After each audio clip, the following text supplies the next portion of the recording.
I know I will see my friends again because, of course, all dogs go to heaven.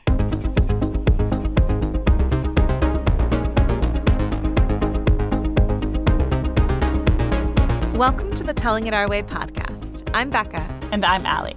In this podcast, we bring you stories by disabled people about disabled people. Stories from the daily lives of self-advocates with intellectual and developmental disabilities. These are real people with complicated lives. They don't want your pity, and they don't exist to inspire you. Yeah, this is not inspiration porn. Hey, Allie. Hey, Becca. I was wondering, it's been a little while since I've been to your house. How many non-human animals, pets, would you say you have living in your home at this moment? Oh my gosh, this is a dangerous topic, Allie, because like any good pet owner, I could spend all day telling you all about my pets and how they are the most perfect animals in the entire world, and nobody can tell me differently. And so I have a dog named Hambone. He is the light of my life. I have a cat named Kiff. And then my sister who lives with us also has 2 cats, Jack and Jim. Why do you ask? I'm just curious. Today we have a show all about non-human animals and our relationships to them as disabled people. Our first storyteller shares with us her experience adopting older dogs, the kind of dogs she talks about as being overlooked or ignored in favor of the younger, cuter options. Allie, have you ever adopted an older dog or a sick dog thinking that you might not have them for very long? You know, I have. My partner and I were in grad school when these 2 bonded dogs landed on our doorstep from her extended family, and they could no longer be cared for by them. And we took them in, and one was like a Cairn Terrier mix named Scruffy, and the other was a little Boston Terrier named Abigail. And they were 8 and 12 when we adopted them. And we thought we would have the 12-year-old guy for, a year or 2, but he actually lived to be 20. Broke our grad school bank accounts. How about you, Becca? Yeah, actually, my first dog that was ever my dog, I got him when I was a teenager. His name was Winston. He was an ancient little tiny poodle thing. He was like white, curly. He literally lived in a crib in my room. I used to paint his fingernails. And so he was my first dog that I took care of, but he was maybe 15 when I got him. Wow. Well, our listeners didn't tune in just to hear from us. So let's hear from Chrystal, who shares about her relationships with several dogs.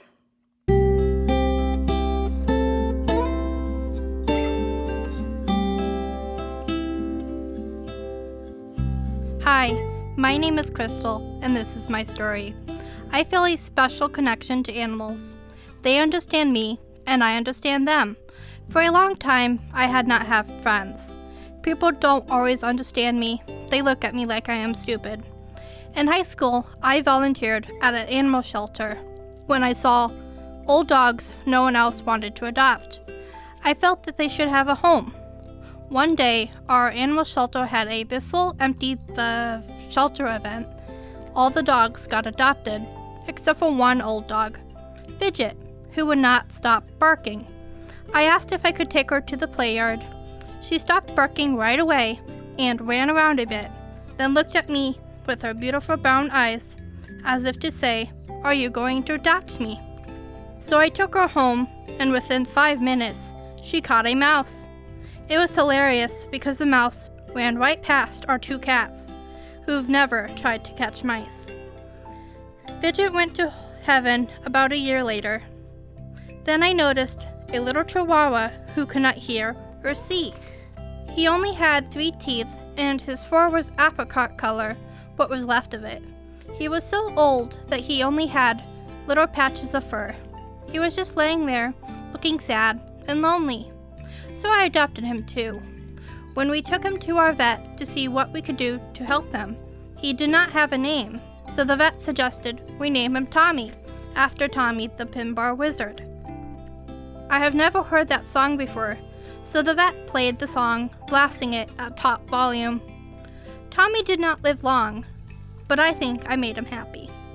After Tommy went to heaven, I adopted Izzy. She was a bit younger than the other 2, but someone had kicked her in the head, and she lost an eye and some teeth. She was supposed to be a long-haired dachshund, but really she just was brown fuzz with lots of missing fur. Her nickname was Lizard Tongue because her tongue hung out where there was no teeth to hold it in. When Izzy went to heaven, I cried the hardest. I believe every dog deserves a home, especially if they are old. I figured my mom and dad adopted me and gave me a home when no one else would. So I should have just adopted these ones that no one else wanted. I have a Labradoodle now named Cole. He was unique because all of the rest of his little mates were reddish blonde. He is black as Cole. My dogs are my fur babies and still my only friends. I know I will see my friends again because, of course, all dogs go to heaven.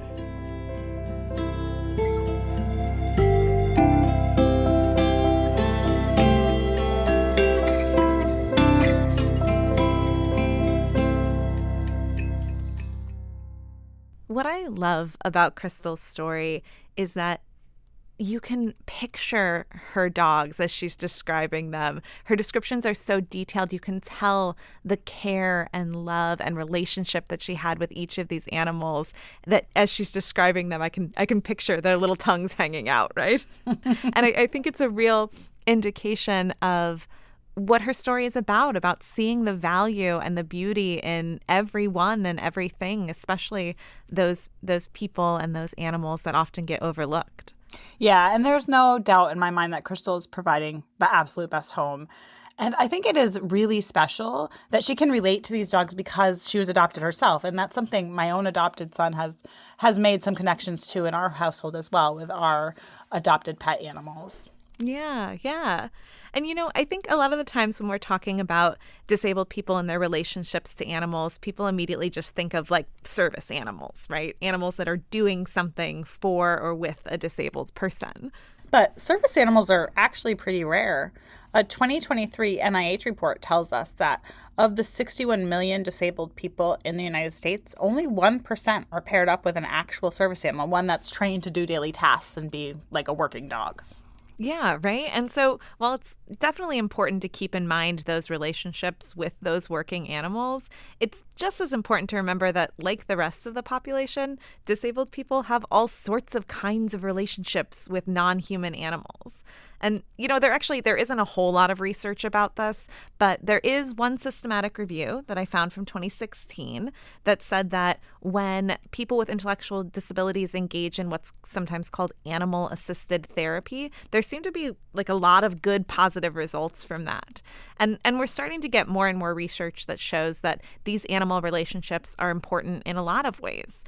In fact, there was one study that was led by a woman named Janet Hoy Gerlach, who at the time was actually a professor at our very own University of Toledo, that published the first empirical study in 2021 that shows the positive effects of emotional support animals, specifically for people who are experiencing significant mental illness, that support animals can help with things like loneliness and anxiety and depression. So that's just a quick shout out to some of our great colleagues at UT. Yeah, and I think many of us with pets can relate to how our animals help us with loneliness, anxiety, and depression.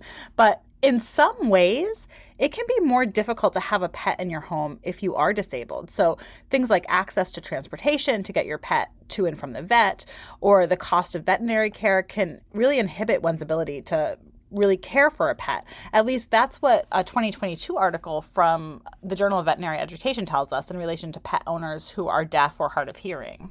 Yeah, and that doesn't even take into account things like if you have a strict landlord, or if you live in a group home, or if you have a co-housing situation that doesn't allow pets. And so there's lots of barriers here. But even so, I think we can see from both of our storytellers today that there are these opportunities to form these really meaningful relationships with non-human animals.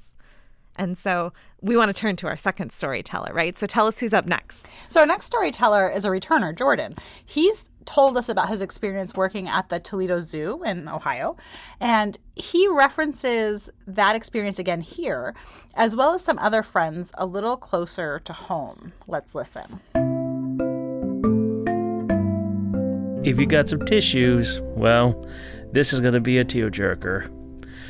You see me as an outgoing, nothing gets by me or through me, all that stuff, like Nick Wilde, but deep down, when something hits very hard, like take it from me, it leaves a tear in the whole of your soul, like a gut punch there. For me, it happened when I came home from the zoo, being a zoo team back then, but now I'm an alumni. I was home alone, and it was all quiet. Then there was that nasty... I was, like, looking around to see nothing's out of place, but then I noticed the nasty stench is coming from upstairs. And when I head upstairs, and there was a sign I wish I could never unseen. One of my old dogs was having a seizure, and I've seen seizures on a person before, but on an animal, it's just very hard.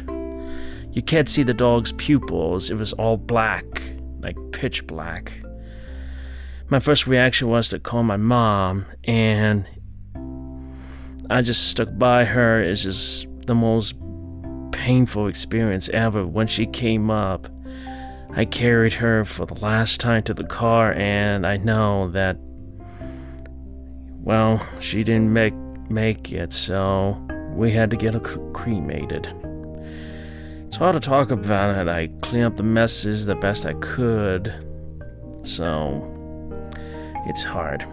I mean, I love animals. Like, I feel like a deep connection, like Tarzan or George of the Jungle. They're like family members. A dog, a cat, a lizard, a bird, whatever animal you choose. No judgment there. My last cat, Pancake, my mom told me that she passed away in her sleep. Or, in a way, she took a nap, never woke up. But the thing is, there's nothing wrong with her. She can't see or hear, but she gets around. She knows her way around the whole house just by feeling. It's like a blind person. The thing is, she was 23 years old. I'm no joking. Not bad for a kitty. She was like about 5 pounds. But the difference is between, the time is coming for that specific family member. You're like, yeah, it's hard. But unexpected, it's different. Well, the last one we had was Mora. She was a Skye Terrier, purebred. She just turned 13. I noticed something was off. But this took place at my new place in Waterville. My mom picked her up and I petted her, and unaware this is the last time I get to see her. This happened in June, when my parents came back from the vet, and my folks took a long walk, and I knew Mora was not with us anymore. Since then, we have no cats or dogs, but we still have a potbelly pig who is still being a teenage drama queen. Yeah, but that's nothing compared to the biggest breakdown of my life. Is if you heard of the gorilla incident at the Cincinnati Zoo on May 28th, 2016. A kid fell in the gorilla enclosure, and they tried everything, but they had no choice. They had to. The gorilla's name is Harambe. He was a silverback. He was trying to help, but they couldn't understand him. It's just really hard. I just broke down. It just hits me. Where's the justice in the world? Because I'm an emotional train wreck. So to pay homage, I wrote a memorial on a folding cardboard. It looked like you see those doing open houses. Well, the wound is still there. The only way to fix that hole is just to go to the Cincinnati Zoo and go to the gorilla enclosure, find that specific statue. If not, I had to find a way to pay homage to him and say, see you soon, big buddy. And then on February 5th, 2020, this is during the pandemic. If you remember Monty, he was the friendliest Burmese python at the Toledo Zoo. He had kidney or liver issues, so all the employees and the volunteers were there, and I was one of the few people who carried him, probably the first and last time. I mean, don't get me wrong, Monty's been very around, but then they had to euthanize him.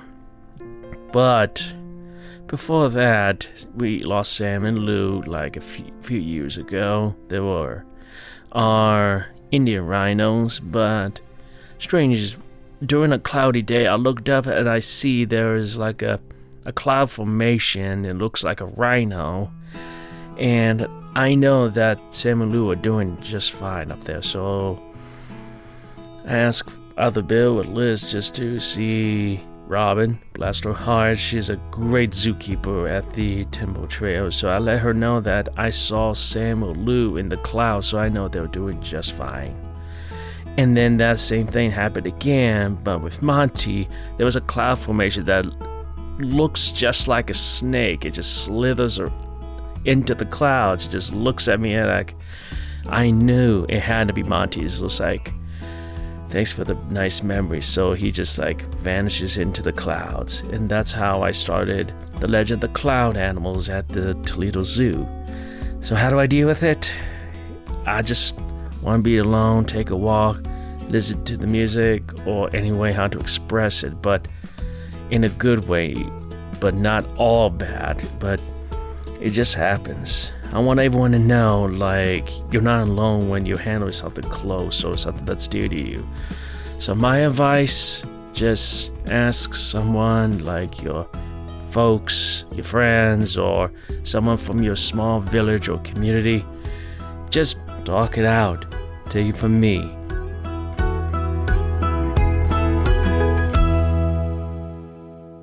I think this story is so beautiful, and I really appreciate how vulnerable Jordan is in telling this story about the grief that he experiences losing these animals. And we've talked on the show before about how people with developmental disabilities may experience complicated or unresolved grief for a lot of reasons. And that gets compounded around these non-human losses. There's been quite a lot of recent attention to the fact that losing a pet or an animal companion can lead to prolonged grief and hard to resolve grief for a lot of people, not just people with disabilities. Yeah, and I appreciate that one of his messages here is to take the time to grieve for these non-human animal relationships, even if those around you don't quite understand the loss. Yeah, I really love that we've gotten to dive into these topics. I think both of these stories are such good reminders that we can have meaningful relationships, and we need to think about those relationships really broadly. It's not just about people, right? And we got to take these relationships seriously and allow people the opportunity to cultivate the relationships with the humans and the non-humans that they want to. As we end, I want to thank our contributors, Jordan and Chrystal, and our associate producer, Connor Smenner, and our Telling It Our Way advisory board members, Jarita Fox, Quinn Thomas, and Gavin Daly. And special thanks to WGTE and our producer, Chris Pfeiffer. Access our transcripts for this show and any other show notes. Visit wgte.org/ourway. I'm Allie Day. And I'm Becca Monteleone. And you've been listening to Telling It Our Way.